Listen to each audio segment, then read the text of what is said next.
मैंने खुशी से चलेगा, आप लोग पर देख लेना, बस मेरे लिए बोल। देखिए ये जो आपका समीकरण है, इस समीकरण को हम बोलते हैं अम्लीय माध्यम। इसकी पहचान हम कैसे करते हैं? दिए हुए जो आपका समीकरण होता है, इस समीकरण में हम यहाँ पर देखते हैं, ये हमारा इंडिकेट करेगा, यह प्रदर्शित करेगा कि यह कौन सा माध्यम है, कौन सा मीडियम है। तो H प्लस जहाँ पे दिखाई देगा, अगर आपका बाएं पक्ष में H प्लस है और दाहिने पक्ष में क्या आपका है H2O है, तो ये समझ लीजिएगा कि हमारा कौन सा माध्यम है, अम्लीय माध्यम।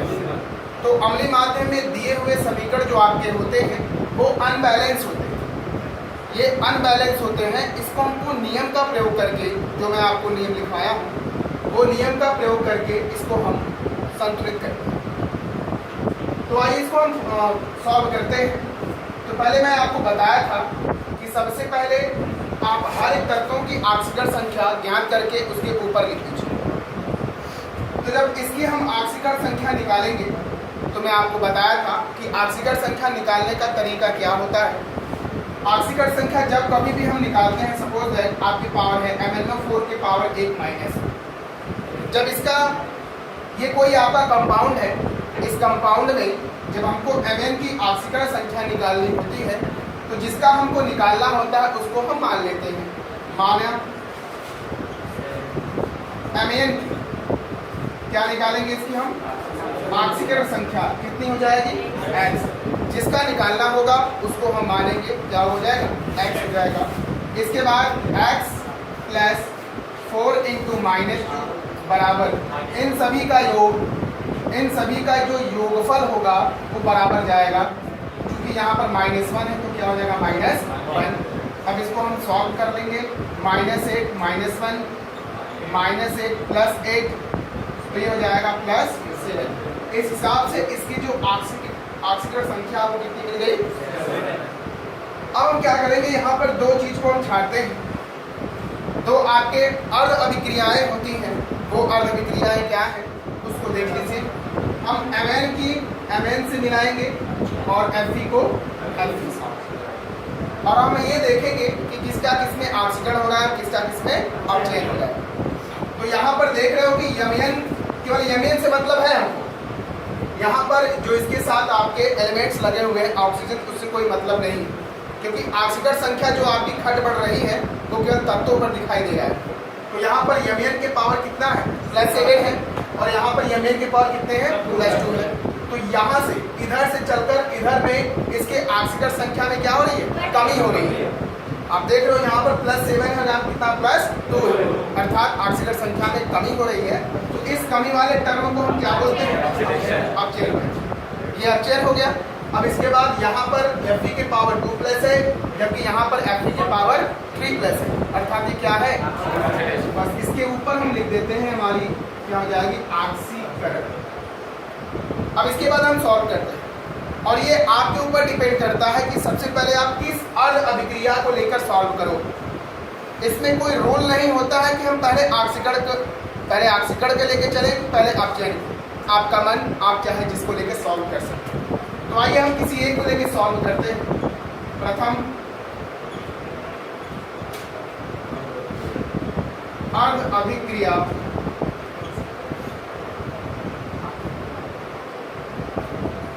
ऑक्सीकरण को लेने पर, देखिएगा, प्रथम अर्ध अभिक्रिया ऑक्सीकरण को लेने पर तो जिनका मिलाप या जिनको आपने जिस एलिमेंट से मिलाया है केवल उसी से हमको मतलब है, अर्थात जो ऑक्सीकरण वाली अभिक्रिया होगी उसी एलिमेंट्स को हम लेके चलेंगे। इसका मतलब ये होता है, ये हो जाएगा Fe2+ और इधर आपको मिल जाएगा Fe3+, ये कंडीशन। अब इसका मतलब क्या हुआ, ये क्योंकि हमने लिया हुआ इस अभिक्रिया के ऑक्सीकरण, और ऑक्सीकरण को पहले हम सॉल्व कर लेते हैं। तो मैं आपको एक नियम बताया था, कोई भी अर्ध अभिक्रिया लिखने के बाद आप ये देख लिया करो कि तत्वों की संख्या बराबर है कि नहीं। अगर बराबर नहीं होता तो उचित अंकों से गुणा करके समीकरण को हम बैलेंस करते हैं। और इसमें मैं आपको एक चीज और ये भी बताया था, यदि इस अर्ध अभिक्रिया में ऑक्सीजन और हाइड्रोजन परमाणु होते हैं तो तो उसको हम नेगलेक्ट कर देते हैं, उसको हम नहीं देखते। सबसे पहले मेन आपका कार्य ये करेगा कि सबसे पहले हम किसको देखते हैं, तत्वों की संख्या। यदि तत्वों की संख्या बराबर नहीं है तो इतना याद रखिएगा, तत्वों की संख्या बराबर नहीं है तो हम उचित गुणक से गुणा करके उसको बराबर कर लेते हैं। तो ये हम ये देख रहे हैं कि इसमें ना ही ऑक्सीजन है और ना ही हाइड्रोजन है, अर्थात हमारे जो तत्व हैं Fe उनकी संख्या क्या है, बराबर है। आवेश से अभी कोई मतलब नहीं, आवेश जो ऊपर 2 या 3 है उससे कोई मतलब नहीं है।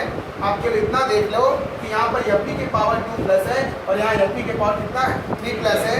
इधर भी Fe की संख्या 1 है और इधर भी Fe की संख्या 1 है, अर्थात तत्व हमारे क्या है, बैलेंस है।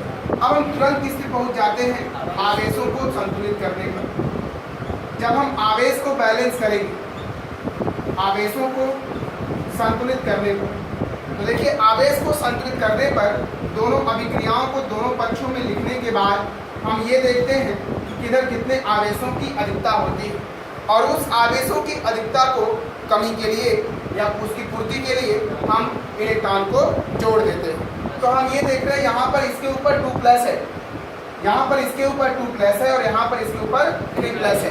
तो आप ये देख लो इधर से उधर चलने में 1 की वृद्धि हो रही है, 1 हमारे इलेक्ट्रॉन बढ़ रहे हैं, तो 1 इलेक्ट्रॉन बढ़ रहे हैं। तो जिधर जितने इलेक्ट्रॉनों की अधिकता होती है, जिधर जितना इलेक्ट्रॉन अधिक होता है उधर उतना हम इलेक्ट्रॉन क्या करते हैं, जोड़ देते हैं। ये आपका इक्वेशन नंबर फर्स्ट बैलेंस, ठीक है। ये अभी हमारा फर्स्ट अभिक्रिया हमने फर्स्ट अर्ध अभिक्रिया हमने बैलेंस किया। अब इसके बाद चलते हैं द्वितीय अर्ध अभिक्रिया को लेकर। जो आपकी द्वितीय अर्ध अभिक्रिया है ये थोड़ा लंबा जाएगा। अर्ध अभिक्रिया ये आपकी अपचयन वाली है, अपचयन को लेने पर। यदि हम अपचयन को लेके चलते हैं तो देख लीजिए अपचयन का केवल अपचयन से मतलब होता है।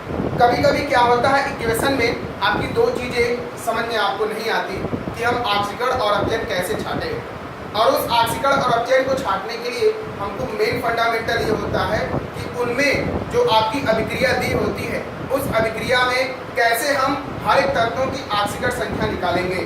और उस ऑक्सीकरण संख्या को निकालने के लिए मैं आपको कुछ नियम भी बताया था। जब से वो आपको नियम याद नहीं होगा तब से आप कोई भी इक्वेशन बैलेंस नहीं कर पाओगे, क्योंकि कोई भी आपका इक्वेशन होता है तो इनका और इनका मेन मकसद ये होता है केवल आपको पहचानने के लिए कि हमारा कौन सा माध्यम है, ये हमारा कौन सा माध्यम है, बस यही के लिए है ये। उसके बाद इसका इसमें कोई यूज नहीं होता, आप देख भी रहे, ठीक है ना। चलिए हम दूसरी अर्ध अभिक्रिया को लेकर चलते हैं। जो आपकी द्वितीय अर्ध अभिक्रिया है वो किसकी है, अपचयन की है। तो अपचयन हमारे ऊपर मौजूद है, तो यहाँ पर हो जाएगा MnO4 के पावर 1 माइनस और यहाँ पर आपका दिया हुआ है Mn2 प्लस। अब इसको हमको बैलेंस करना है।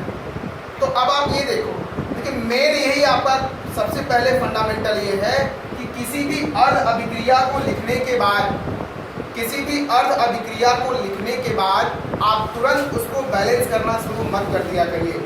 सबसे पहले आप ये देखा करो कि हमारे तत्व बैलेंस है कि अनबैलेंस है, और ये डिपेंड करेगा उनकी संख्याओं पर। तो हम ये देख रहे हैं कि यहाँ पर Mn की संख्या भी 1 है और यहाँ पर Mn की संख्या भी 1 है, अर्थात हमारे जो Mn है वो क्या है, बैलेंस है, अर्थात किसी भी अंकों से गुणा करने की आवश्यकता नहीं है।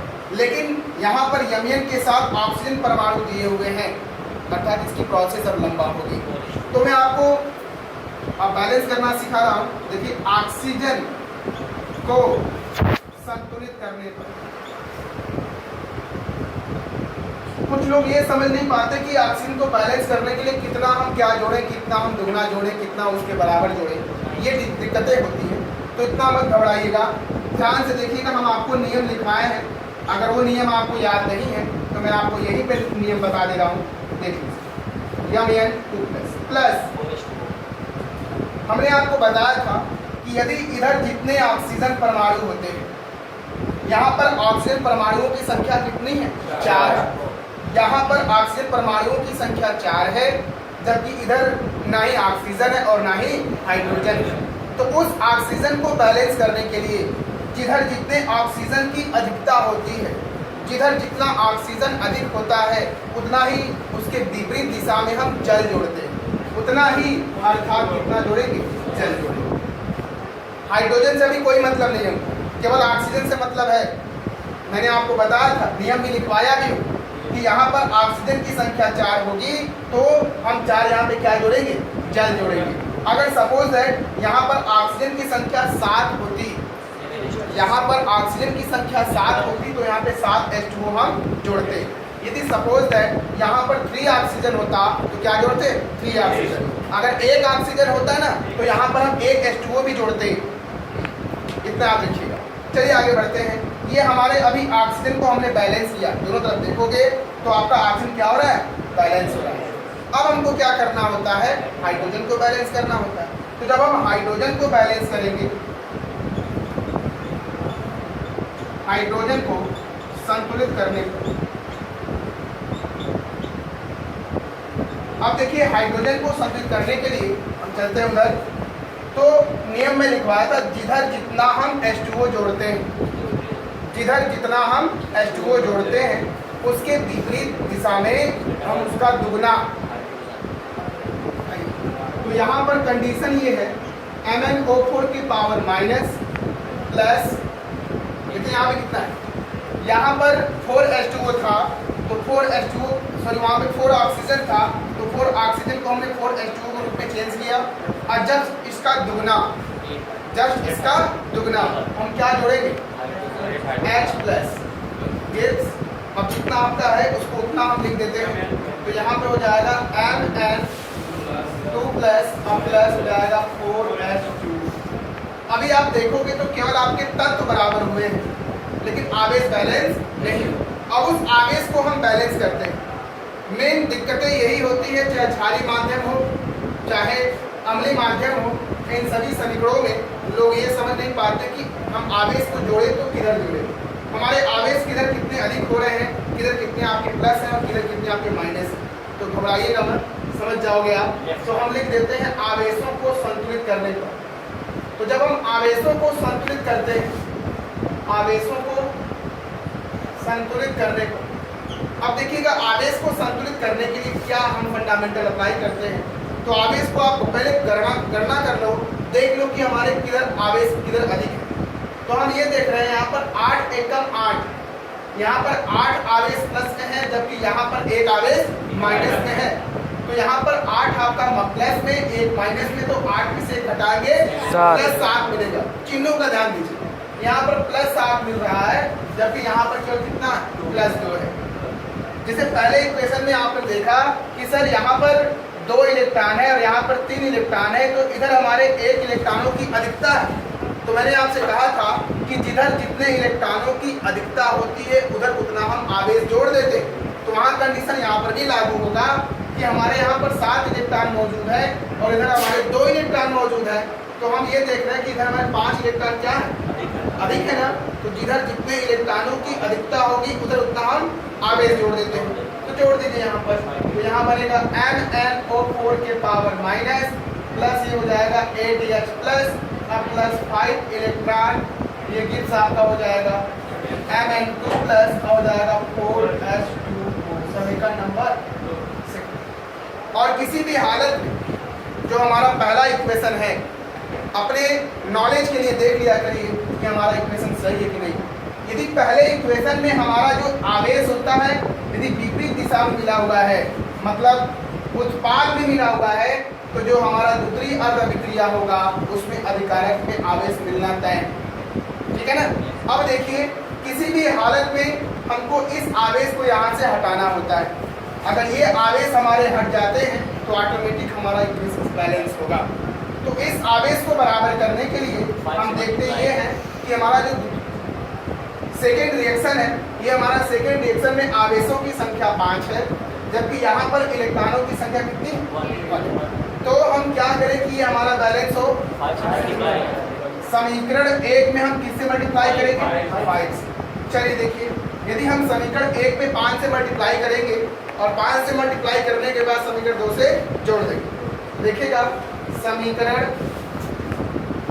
1 गुणे 5 प्लस समीकरण कितना हो जाए। तो इसमें 5 से गुणा करने का मतलब यहाँ भी करेंगे, यहाँ भी करेंगे और यहाँ भी, सब में गुणा करेंगे। चलिए गुणा करते हैं। तो 5 ये हो जाएगा Fe2 प्लस नहीं होगा यहाँ पे। इसके बाद यहाँ पर आपका हो जाएगा 5Fe के पावर 3 प्लस, अब प्लस कितना इलेक्ट्रॉन? 5 इलेक्ट्रॉन। ये हमारा इक्वेशन फर्स्ट हुआ। अब इस इक्वेशन को ऐसे ही हम यहाँ पर उतार लेंगे। MnO4 के power minus plus 8H plus, अब प्लस हो जाएगा कितना? 5 इलेक्ट्रॉन गिव्स, यहाँ पर हो जाएगा Mn2 प्लस, अब प्लस हो जाएगा 4H2। ये हमारे दोनों इक्वेशन हैं, ये इक्वेशन फर्स्ट है और ये इक्वेशन सेकंड। अब ये देखिए, हम किसी भी हालत में इसको और इसको क्या करेंगे? काटने के बाद जो हमारे इक्वेशन होते हैं उस इक्वेशंस के आधार पर इसको हमको बैलेंस करना होगा। जैसे ये इक्वेशंस आपको दिया है, इसी माध्यम में लिखेंगे तो आपको बेटर होगा। तो सबसे पहले आपका MnO4 की पावर माइनस है, तो हम ये देखते हैं यहाँ पर MnO4 की पावर माइनस है, तो उसको यहाँ पे लिखेंगे MnO4 के पावर माइनस प्लस, फिर क्या है आपका Fe। तो यहाँ पर Fe की संख्या कितनी है? 5 के पावर, और फिर क्या आपका है? 8H plus. अब क्या है आपका? Mn, तो यहाँ पर Mn2 प्लस हो जाएगा, अब प्लस 5Fe के पावर 3 प्लस, अब हो जाएगा 4H2। ये देख रहे हो, ये हमारे इक्वेशंस क्या है? बैलेंस। अब बैलेंस है कि नहीं है, ये एक बार आप इसको चेक कर लिया करो कि हमारे बैलेंस है कि बैलेंस नहीं। तो आइए इसको हम दिखा देते हैं एक बार, क्योंकि लोग इसको गणना ही नहीं कर पाते कि कैसे हमारा बैलेंस है। तो देखिएगा, केवल आप तीर के इधर देखिए अभिकारकों में कितने कितने हमारे एलिमेंट्स मौजूद हैं। तो यहाँ पर Mn की संख्या 1 है। बैलेंस करने का तरीका, यहाँ पर Mn की संख्या 1 है और कहीं भी Mn नहीं है, पहुँच जाते उधर भी हमारे 1 बड़े चल। तो यहाँ पर Mn की संख्या कितनी है? आवेशों के बाद सबसे बाद में जाएंगे पास। तो देखिए अब आगे बढ़ते हैं। यहाँ पर ऑक्सीजन कितने हैं? 4 है। यहाँ पर ऑक्सीजन परमाणुओं की संख्या 4 है, यहाँ पर देखिए 4 एकम 4, ये भी बैलेंस है।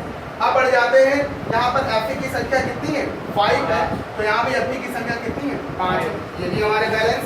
और हम पहुँचते हैं हाइड्रोजन के पास, तो यहाँ पर हाइड्रोजन कितने हैं? 8 है, यहाँ भी 4 गुना 8, हमारे हाइड्रोजन भी क्या है? बैलेंस। अब हम सबसे लास्ट स्टेज जो आपका होता है वो आवेश होता है। आवेश आपका बैलेंस है तो टोटल समीकरण आपका बैलेंस होगा। तो आइए आपको दिखा देते हैं। यहाँ पर 8 एकम 8 प्लस में है, यहाँ पर 5 गुना 10, ये भी प्लस में है, 10 और 8 कितना हो जाएगा? 18 प्लस में है, और यहाँ पर एक आपका माइनस है तो 17। 18 में से आपका एक घटेगा, प्लस 17 मिलेगा। इधर आपका प्लस 17 है तो उधर भी आपका प्लस 17 होना चाहिए। भाई दिखा दीजिए, 5 क्या है? 15, और 15 और 2 17, अर्थात इधर भी आपके 17 प्लस में है, उधर भी आपके 17 प्लस में। तो ये जो आपका अभिक्रिया है, यह अभिक्रिया एसिडिक माध्यम में है, और एसिडिक माध्यम में पहचानने के लिए समीकरण को हम ये देख लेते हैं कि हमारा किस माध्यम में होना चाहिए, क्योंकि एग्जामिनेशन में कभी भी आपको ये नहीं कहेगा कि हमारा ये अम्लीय माध्यम है कि क्षारीय माध्यम है, या आपको ये नियम का प्रयोग करके इसको सॉल्व करना है। केवल आपको एग्जामिनेशन में इतना देगा कि निम्न अभिक्रियाओं को आयन इलेक्ट्रॉन विधि द्वारा संतुलित कीजिए। निम्न अभिक्रियाओं को आयन इलेक्ट्रॉन विधि द्वारा संतुलित कीजिए। यदि अच्छा खासा पेपर बना हुआ है तो उसी के सामने आपको डाल देगा कि हमारा अम्लीय माध्यम है, हमारा अम्लीय माध्यम। तो ऐसे हम समीकरण को क्या करते हैं?